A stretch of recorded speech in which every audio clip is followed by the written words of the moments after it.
Ma femme a dit, tu n'es plus drôle. Je veux une séparation à l'essai. J'ai répondu, soit. Puis j'ai entamé le processus méthodique de séparation de nos vies. Quelques semaines plus tard, sa nouvelle vie s'est effondrée dans la panique. J'ai 42 ans, je suis analyste de données. Ma vie est bâtie sur la logique, les schémas prévisibles et les résultats calculés. J'y trouve un profond sentiment de confort et de stabilité.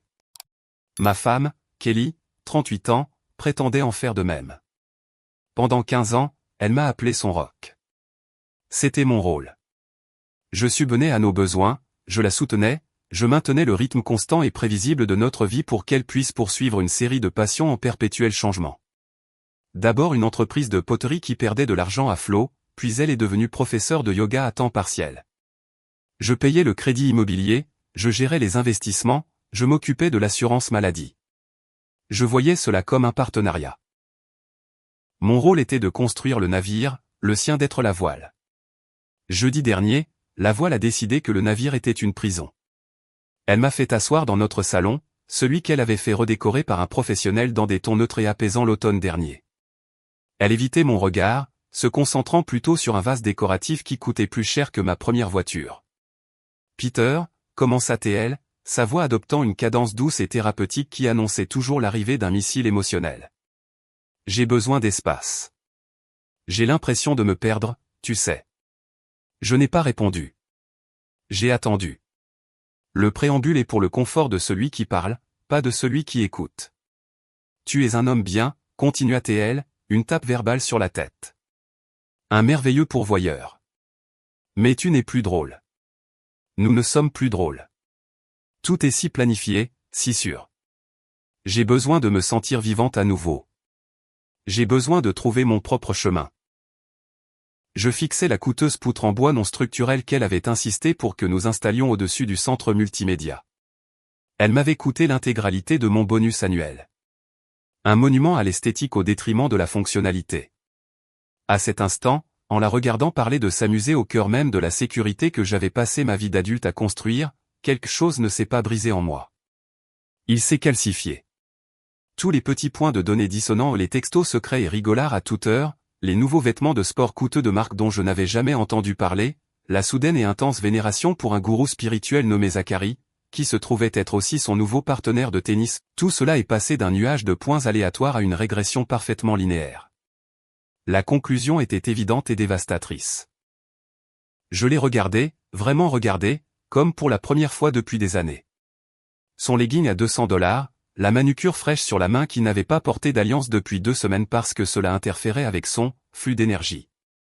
Elle attendait que je la supplie, que je promette plus d'excitation, que je réserve un voyage à Bali, que je devienne quelqu'un que je ne suis pas. Soit, ai-je dit. Le mot était une pierre jetée dans un étang calme.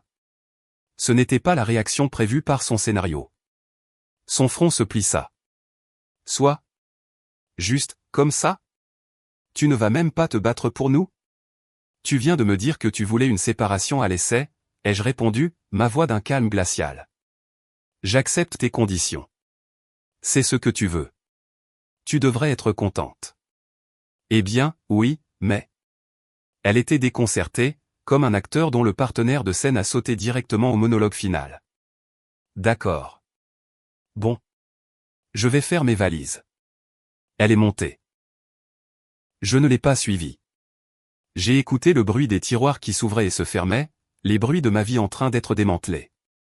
Pendant un long moment, j'ai senti une montée de rage blanche et brûlante. J'ai voulu jeter ce stupide vase contre le mur. Puis est venue une vague d'une immense et écrasante tristesse. J'ai pensé à la fille que j'avais épousée, celle qui était ravie de manger des pizzas bon marché sur le sol nu de notre premier petit appartement. Où était-elle passée?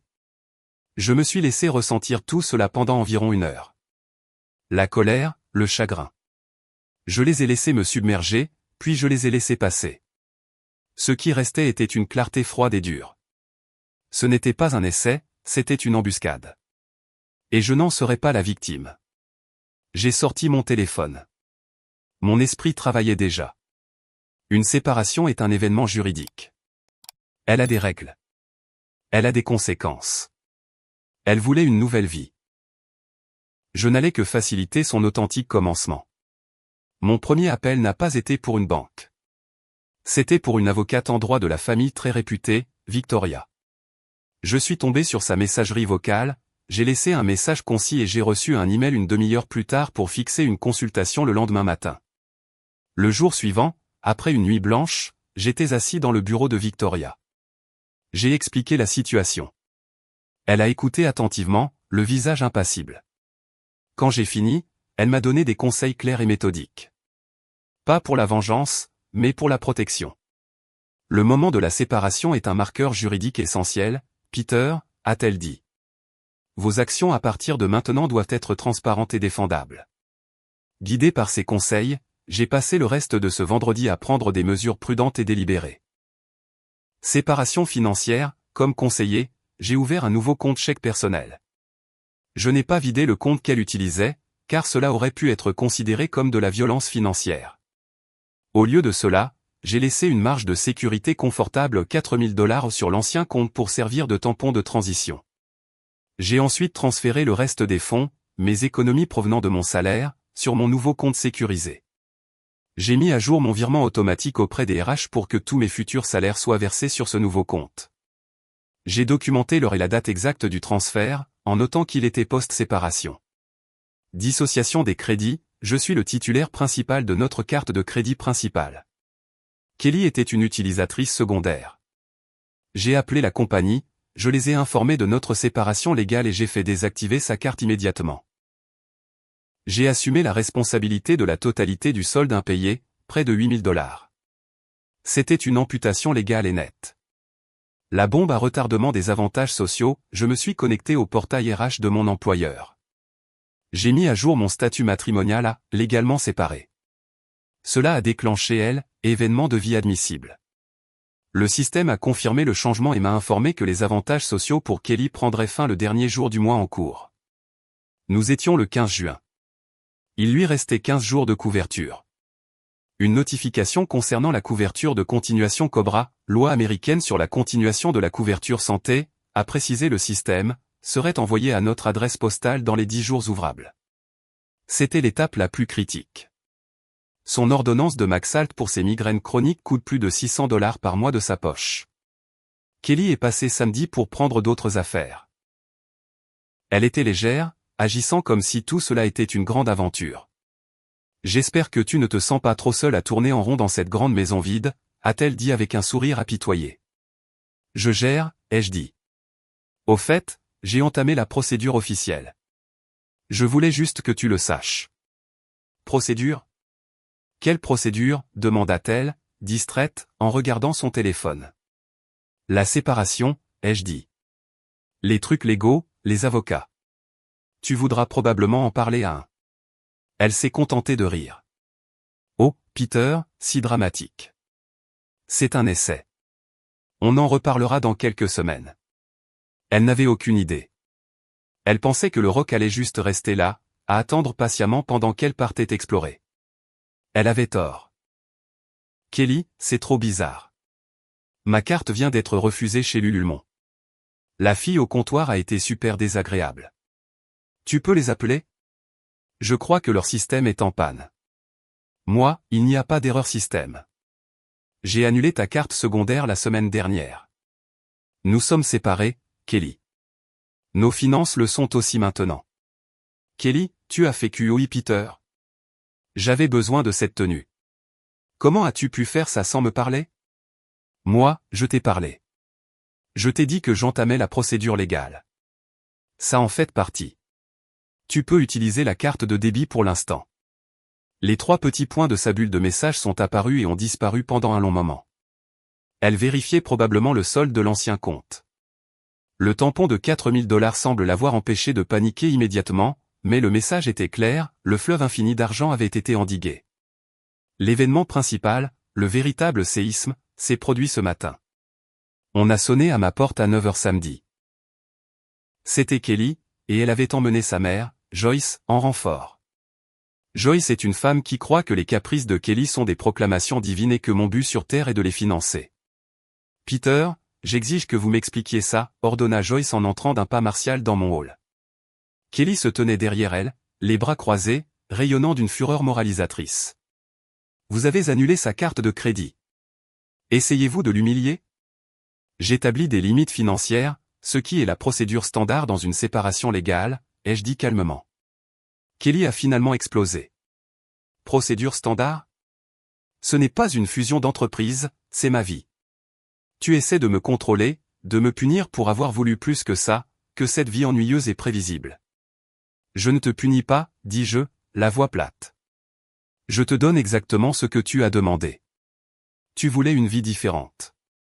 Tu voulais être sur ton propre chemin. Je te laisse simplement expérimenter la pleine réalité de ce choix. La vie prévisible que tu trouves si ennuyeuse se trouvait aussi payée pour tout. J'ai laissé cela en suspens dans l'air un instant avant de livrer l'information finale et cruciale. Et puisque nous discutons de logistique, continuai-je en regardant directement Kelly, je dois te notifier formellement de quelque chose. J'ai informé mon employeur de notre séparation. En conséquence, ton éligibilité à mon assurance maladie, dentaire et ophtalmologique prendra fin à la fin de ce mois. C'est-à-dire dans 10 jours. Tu recevras un dossier Cobra par la poste qui explique comment tu peux continuer la couverture à tes propres frais. Kelly devint blême. Joyce avait l'air confuse. Qu'est-ce que ça veut dire? Demanda Joyce. Kelly répondit, sa voix un murmure étranglé. Mon ordonnance pour la migraine, Peter. Ils m'ont dit que c'est plus de $600 par mois sans ton assurance. C'est exact, ai-je confirmé. Donc tu devras budgétiser cela. La prime Cobra pour le plan complet sera probablement d'environ $900 par mois. Joyce halta. C'est monstrueux. Vous ne pouvez pas lui faire ça. Elle a un problème de santé. C'est une adulte de 38 ans qui a choisi de se séparer du mari qui lui fournissait son assurance, ai-je déclaré, refusant de me laisser entraîner dans l'hystérie. C'est une conséquence naturelle. Elle voulait trouver son propre chemin. C'est le BAEBA de l'orientation. Ce n'est pas toi, Peter. Tu es cruel, cria Kelly, des larmes de rage et de panique montant à ses yeux. Je vais appeler un avocat. Tu auras de leurs nouvelles. Je n'attendais rien de moins, ai-je dit. J'ai déjà moi-même engagé une avocate. Elle s'appelle Victoria. Le fait que j'ai déjà une avocate, que j'ai 2 longueurs d'avance sur elle, sembla la stupéfier plus que toute autre chose. Elle me dévisagea, son esprit visiblement en plein désarroi, essayant de réconcilier le roc prévisible qu'elle avait quitté avec l'étranger froid et calculateur qui se tenait devant elle. Elle attrapa le bras de sa mère et sortit en trombe. La guerre a commencé. Mise à jour 2. Les premières escarmouches ont laissé place à la lente et pesante machinerie du processus légal. Comme promis, j'ai eu des nouvelles de l'avocat de Kelly environ 2 semaines après notre confrontation. La lettre que j'ai reçue était un chef-d'œuvre de création littéraire. Elle me dépeignait comme un monstre cruel et manipulateur qui, dans une rage punitive, avait malicieusement coupé les vivres à sa femme émotionnellement fragile pour la forcer à se soumettre. Elle exigeait que je rétablisse immédiatement tout soutien financier, que je paie ses frais de justice, et elle esquissait une demande scandaleuse de pension alimentaire à long terme. Je l'ai transmise à Victoria, qui n'a pas sourcillé. C'est une tactique de choc et d'effroi standard, expliqua-t-elle au téléphone. Ils sont bruyants et agressifs, espérant que vous paniquerez et accepterez un mauvais accord. Nous répondrons avec des faits calmes et documentés. Et c'est ce que nous avons fait. Notre réponse, qu'elle a mis plusieurs jours à rédiger méticuleusement, était une œuvre d'art discrète. Nous avons calmement réfuté chaque allégation, en déclarant que j'avais agi de manière responsable et sur conseil juridique pour séparer nos finances suite à l'abandon du domicile conjugal par Kelly. Nous avons clairement indiqué que nous ne rétablirions aucun fonds. Puis est venue la contre-offensive. J'avais pris un risque en engageant un détective privé. Ce n'était pas bon marché, et il lui a fallu 3 jours de surveillance, mais les résultats en valaient chaque centime. Il a fourni un rapport détaillé, avec des photos horodatées de Kelly et Zachary entrant et sortant de son appartement sur plusieurs nuits, et une photo nette d'eux prenant un petit déjeuner romantique sur son balcon. Nous avons joint le rapport du détective à notre réponse. Nous avons également joint les SMS de Zachary. Nous avons formellement déclaré que Kelly avait entretenu une relation adultère, qui était la véritable cause de la séparation. Mais Victoria ne s'est pas arrêtée là. Elle a ajouté une motion juridique d'une efficacité dévastatrice. Nous avons déposé une requête en communication de pièces pour dissipation des actifs matrimoniaux. Nous avons allégué que pendant des mois, Kelly avait utilisé des fonds matrimoniaux mais revenus pour financer sa liaison. Nous avons assigné à comparaître ses relevés bancaires et, point crucial, nous avons assigné Zachary à comparaître. Nous voulions voir ses dossiers financiers pour déterminer combien de mon argent avait été dépensé en cadeaux, dîners et voyages pour lui. La réaction fut sismique. Environ une semaine après l'envoi de notre réponse, j'ai reçu un appel d'un numéro masqué. C'était Zachary. Son personnage de gourou éclairé et suffisant avait disparu. Il avait la voix d'un étudiant terrifié. « Salut, mec. Peter. Je pense qu'il y a eu un énorme malentendu, bégaya-t-il. Je ne pense pas qu'il y ait eu le moindre malentendu, Zachary, ai-je dit, ma voix glaciale. C'est de la folie. Votre avocate m'assigne à comparaître. Je suis juste un coach de tennis, mec. Je ne veux pas être entraîné là-dedans. Ça va ruiner ma réputation. Votre réputation est votre problème. Mes finances, cependant, sont les miennes. Kelly a dépensé des milliers de dollars pour vous sur un compte financé par mon salaire. Mon avocate considère cela comme frauduleux. Vous êtes maintenant un témoin essentiel dans une procédure de divorce. Soit vous coopérez, soit vous expliquez à un juge pourquoi vous ne devriez pas avoir à le faire. Je l'ai entendu prendre une inspiration tremblante. Elle a dit que c'était fini entre vous, que ce n'était qu'une question de temps. Alors vous n'aurez aucun problème à le déclarer sous serment lors d'une déposition, ai-je dit. Et j'ai raccroché. Le sentiment que tout lui était dû venait de se fracasser contre le mur dur des conséquences. Kelly et sa mère n'ont cessé d'appeler, laissant des messages vocaux décousus et hystériques. Une minute, elle me menaçait de damnation éternelle, la minute suivante, elle pleurait en disant que je détruisais sa vie et que ce n'était pas l'homme qu'elle avait épousé. Elle a raison. L'homme qu'elle a épousé aurait absorbé cette trahison et souffert en silence. L'homme qu'elle a laissé derrière elle se contente d'analyser les données. Et les données ne sont pas en sa faveur. Mise à jour finale. C'est fini. Le divorce a été prononcé il y a 2 semaines. L'ensemble du processus a duré un peu moins de 8 mois, ce qui, selon Victoria, est pratiquement la vitesse de la lumière pour un divorce contentieux. Cela ne s'est pas terminé par une finale dramatique au tribunal. Cela s'est terminé lorsque toute leur affaire s'est effondrée sous son propre poids. Zachary était la cheville ouvrière. La menace d'une déposition, de voir ses finances scrutées publiquement et son rôle dans la liaison exposé sous serment, était trop pour lui. Il a complètement capitulé.